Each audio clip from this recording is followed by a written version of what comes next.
Well, good afternoon, everybody. This is a wonderful time because I actually, after all my technical difficulties, to try to go live with you. Um, Nothing. I mean, look, I'm really a chef and a winemaker and have fun, but technology is not my thing. But having said all that, here we are, we live, um, talking to you about something that is very near and dear to me. So, first of all, let me do my own presentation. It's a story of a very simple origin. So I come from an area of Italy. It's called Campania. Campania is a region where everybody knows the town of Napoli, Neapolis. The Greek discovered this beautiful gulf, the Gulf of Naples, overlook this beautiful bay, and the tower overall is the Mount Vesuvius. This is a very important history because the Greek Roman civilization had played a huge part in the antiquity a few thousand years back, about 4,000 years ago, as well as in the present. And I simply explain why.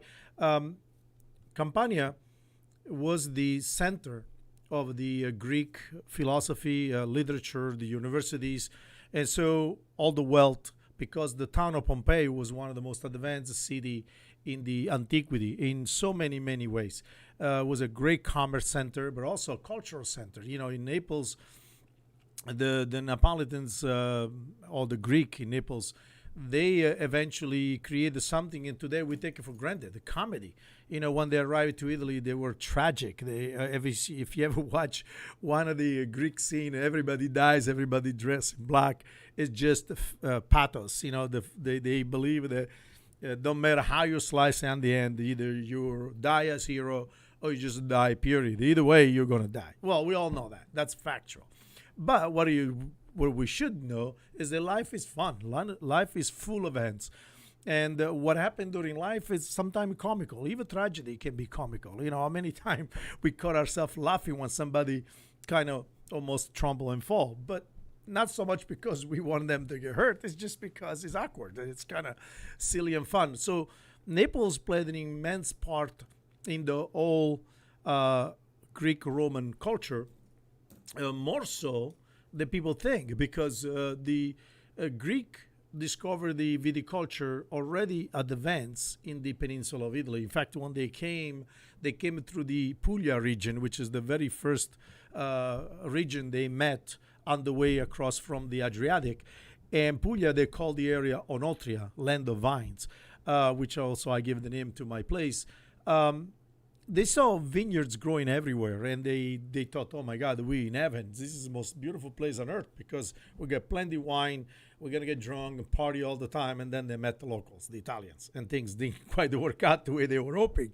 But it's been as it may, things did go very well. So the Greek also went through the bottom of Italy to the Gulf of the Strait of Messina, and they came up, and that's when they landed in the area of Neapolis. Um, Also, the commerce was really huge, especially as Rome became a much more important prominence through the empire. Everything came to Rome, but they came, believe it or not, through Naples. And Naples also was a very important because, like I was saying, it not only had a great viticulture, but also they had wonderful fruit and vegetables, and they supply the Roman Empire and some of the wealthiest people in Rome. The other thing that is very important, that the Roman family, the patricians, you know, the noble family, the ruling class, they used to send their children in the University of Naples because it was so far advanced. The big historical point that is very important for the viticulture and the winemaking is that in the area of Campania, there was a very important human beings, Mr. Plinius the Elder. You know, because a couple of years ago they launched this super secret beer recipe, and they named it after Pliny the Elder. I don't know many people knew who Plinius was, but Plinius was one of the greatest general as well as agronomist. And those days, agriculture were very occasional, was very much whatever grew, it grew. But Plinius understood very well the need of order. And he came out with the concept of cultivar. Cultivar means whatever is indigenous to the area because it's easy, adapts very quickly, and also because produce a much better product. There is more flavor profile of the area, and the locals understand it better all the behaviors of the plant. But the biggest improvement that the Pliny made is because the Roman army used to move thousands and thousands of people and product and logistics. There were times where 6 7 months walking and stationing areas where people were unrested. Soldiers had nothing to do, slaves had nothing to do. So what he did, he organized agriculture very much orderly, where they had all the olive trees. They planted them on the high areas where it was difficult to cultivate. The low area was left for grain and other vegetables. And the hillside, the soft, slopey hillside, he planted vineyards. But what he did really important, it was that he actually took the vines from the ground, which the Greeks were accustomed to. They kept them to the ground. In fact, if you go today in Santorini, you still see it.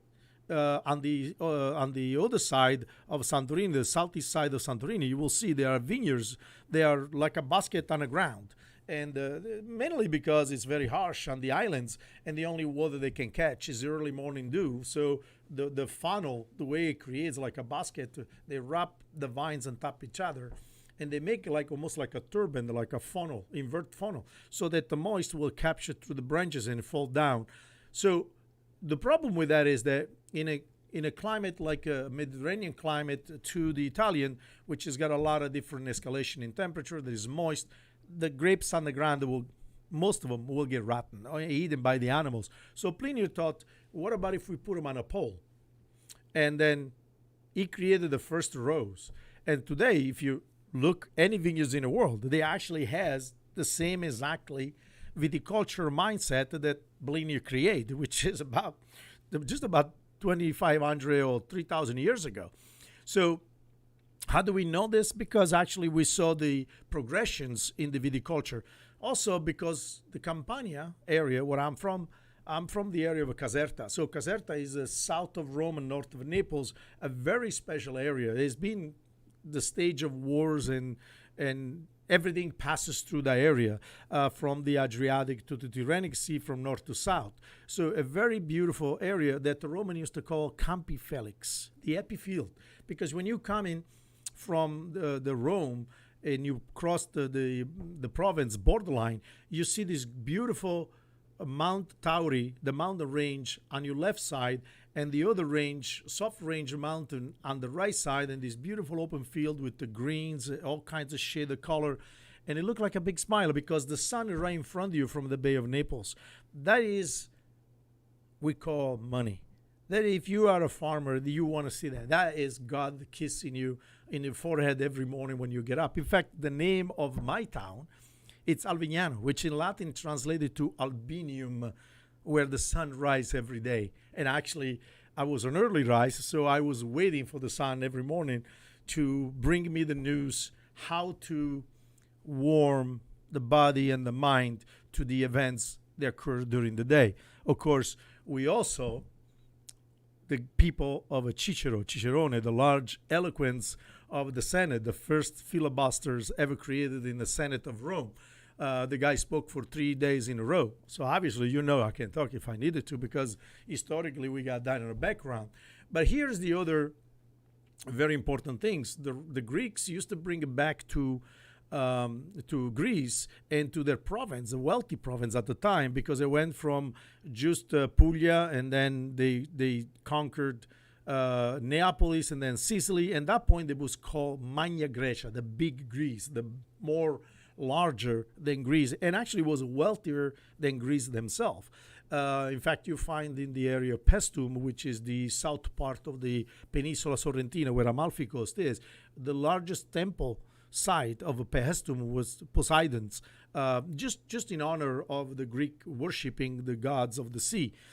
But what they used to bring back to Greece were grapes and wines. The most important one, they actually white, was the Greco di Tufo. In fact, the Tufo rock was a classic rock in the Irpinia Mountains, which is a packed sand with volcanic trace. So it's got this gray looking like my hat and my jacket. And what it does, it creates this beautiful filtration, and that the roots of the vines will go deeper in the summertime and find the water. And it has these beautiful aromatics that is a classic of the Greco di Tufa. In fact, Greco, the Greek, a tufa rock, from the tufa rock. And in fact, a lot of time when I was younger, people tell me that the Greek brought the grapes. No, the Greek didn't bring anything, actually, because Greek were either shepherds or they were warriors. They were not really grape farmers, because the only farming area of Greece, it's the north of Greece, Corinthio and so on and so on. But most of the island are full of rocks, if you ever been there. But they were warriors, and they were merchants. So they understood that whatever they found along the way, it was valuable to them to bring it back home. The other greatest grape, the red one, is Aglianico. Aglianico comes from the Greeks Hellenikos, in fact, which is the largest indigenous population of Greece, the Hellenic. And so those two grapes were like the pride, joy of the Greeks.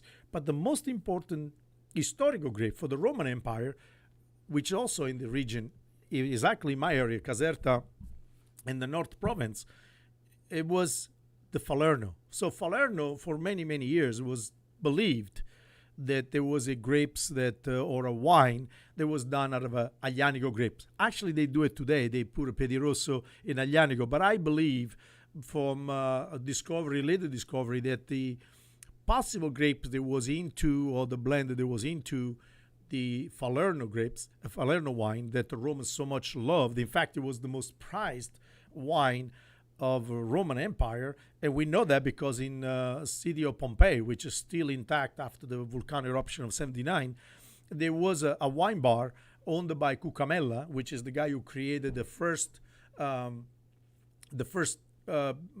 carafe, which actually had the standard measure, and the most prized carafe was the Falerno, which cost 2 sesterzi at the time, which must have been an amazing amount of money. But also was a Caesar favorite wine. In fact, the one, the Appius, the procurer of all things food and wine to the Roman Empire, Appius was the guy who prescribed that the most favored wines of the Roman Empire, and Caesar in particular, was 61 BC, because the vintage, that was the first time ever a vintage was mentioned in history records about a wine. So very succinctly, this area had a huge part on the royal table or the empire table. But also remember, Naples had a great university and theaters and baths. And so it was high society. And the Gulf of Naples is absolutely spectacular. In fact, you hear the song all the time. And most Napolitan songs, they always decant the beauty of the coast and the Gulf of Naples. You know, Torna Sorrento, O Sole Mio, and so on and so on. That is true. It must be even more magical in those days where there were no oil tanks and refineries and cruise line. It must be really amazing, you know, when you see from Naples to Sorrento and Castellammare di Stabia. So with the background of the volcano, it must be amazing. But also, Naples was known for party. It was a party town. That's where the Romans went to play, you know. So Las Vegas is a little bit copied of the Pompeii, Naples kind of feeling, where the action is whatever happens in Naples or Pompeii stayed over there.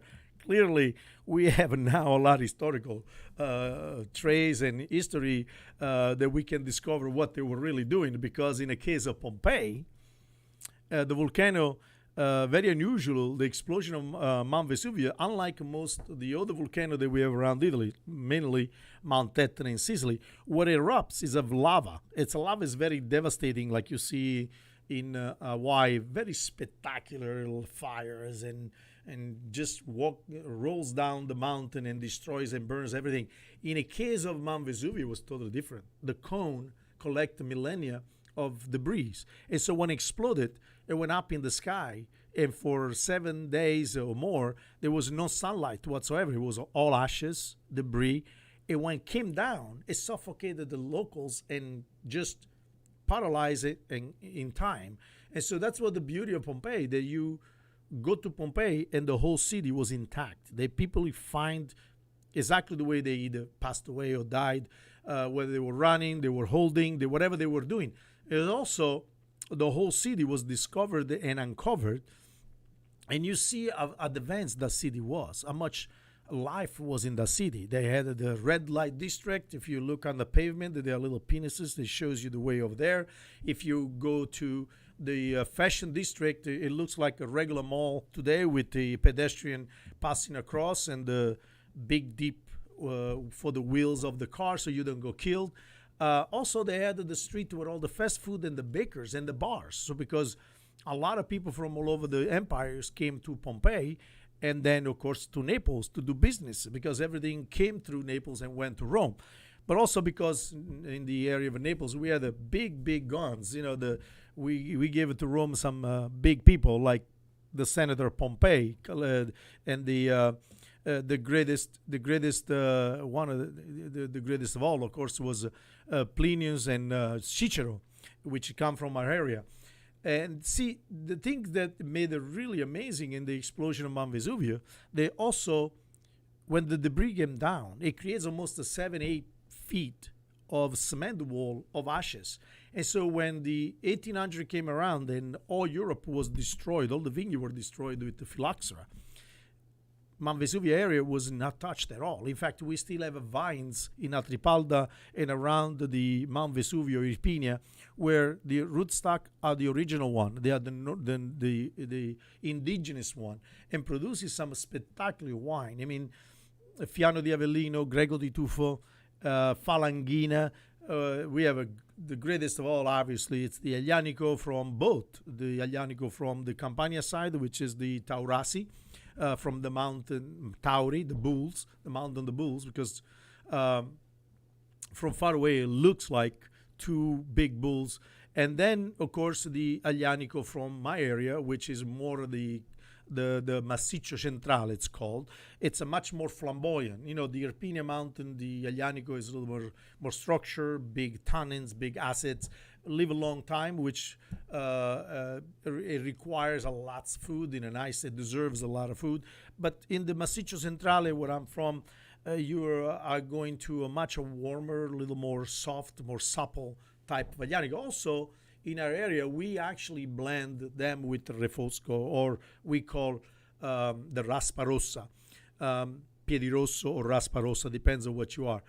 These are not small things if you put them in the right context of wine, because it allows us to have a wonderful windows in the past and in the future. The other things that I remember very clearly growing up, that our area, being as a central area for all things, also was the biggest area for migrations. So South America, Venezuela, Argentina, Brazil, and also North America. Like a lot of people from the Caserta area where I'm from, they went to New Haven, Connecticut, they went to Boston, and Schenectady, New York.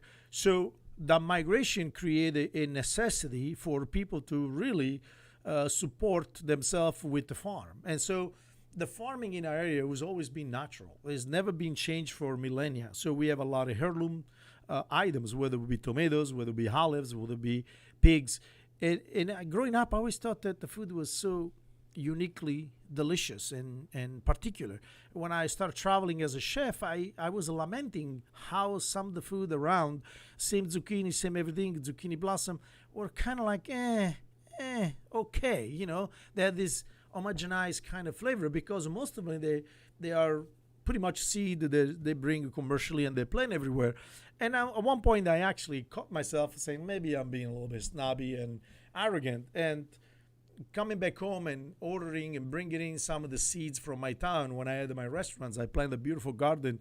And I noticed right away the difference in between my zucchini flower, the little overtone of vanilla, the trompetta with a little trumpet. That's the long, beautiful, remember the old the stereo with the bell? They look just like that. And I used to get up early in the morning when they open up the zucchini blossom to pick in the right place, and then cut the little pistillo inside, and then fill it with the ricotta and a little bit of a fresh basil pesto. and then lightly dust in the flowers and then deep fry with little tomato coulis. Spectacular. You throw a little Greco di Tufo there and you feel like, oh my Lord, I want to go back home and give my mom a kiss. Of course, she passed, so I'll give her a kiss in heaven. So the other part that is really spectacular about, of course, you know about buffalo mozzarella because we in Campania have spread the rumor around the world that buffalo is better for you. So yeah, it is only because that's all we got. If we had a cow, we would have told you the cow was better for you. But it is true. Buffalo mozzarella is higher in fat, is much more flavorful, and it's unique. But the application of buffalo mozzarella is very limited only because the production is so low. And I find it really interesting that we send the buffalo mozzarella all over the world, which actually is not true. We don't produce that much. In fact, in my hometown, Caserta, we are the epicenter of buffalo production, and all the other part is the Peninsula Sorrentina, which is another small area around the Battipaglia. So it's not like you can produce buffalo mozzarella everywhere because the buffalo needs water, and we have this Volturno rivers in our town who crosses, and that's where a lot of the buffalo, water buffalo, or the typical water buffalo that we have, the Egyptians water buffalo, not the one from Southeast Asia, they produce a fantastic milk, but very little compared to cow, and not all the time. So it's a beautiful product when you go into area, and of course you know all about the pizza. Don't have to tell you, but actually the pizza, it's a phenomenon because in Italy, in the area where I grew up, everybody makes a good pizza. They have to, otherwise it's just bread and tomatoes, and then whatever you put on top. But the most important thing is that we laugh about it because we're really known around the world for something spectacular, which is pasta. But the pasta of Campania is totally different because we use a natural national grain. It's just very small berries, and so it's high in fiber and very low in starch, and it's actually spectacular for you. But we have a very, very strict rules how to make it. So it has to be durum semolina. The other part of it is the number one things that we eat in our area, believe it or not, it's actually fish. We are a big fish lover. We got the Gulf of Naples, we have the Gulf of Gaeta, and the sea in between. So, and we have the river, the Volturno River and Bunja Lakes. We love fishes more than anything else in the world. So to us, when we travel the world and the only thing people want to talk about is pasta, it's nice, I like it. Only want to talk about pizza, nice, I like it. But no, we love fish more than anything else. I mean, if we have to have one thing, which I hope we never do, it's vegetables and fish and fruit. Those are the three things that we do. So it's not one thing. It's a Napolitan way or the Casertano way to say the thing. The other very famous wine in the world that people came to know is actually a Montevetrano. Montevetrano was made in the area of Roccamonfina, which is another Spain, the volcano on the high altitude, and it's famously for chestnuts and porcini mushrooms. So they use Piedirosso with a little bit Aglianico and Cabernet. Very nice wine, very modern in style. But if you really enjoy that kind of a more modern style, you definitely will love the wine. Why my story is particular? Well, because I grew up around winemaking. My greatest time in my life is during the harvest because the town smells like a wine barrel, like a wine fermentation. You're walking up and down the street, these little villages, a little street, and everybody's making their own wine. But the other part was really a lot of fun. As a kids, we get to pick the low grapes in the vineyards, and then we wait for the berry to fall down, and then of course you have to pick them because otherwise, you couldn't celebrate the blood of Christ. The reality is, the old people, they want to waste any berries because they want to make as much juice as possible because that was the only anesthesia they had at home.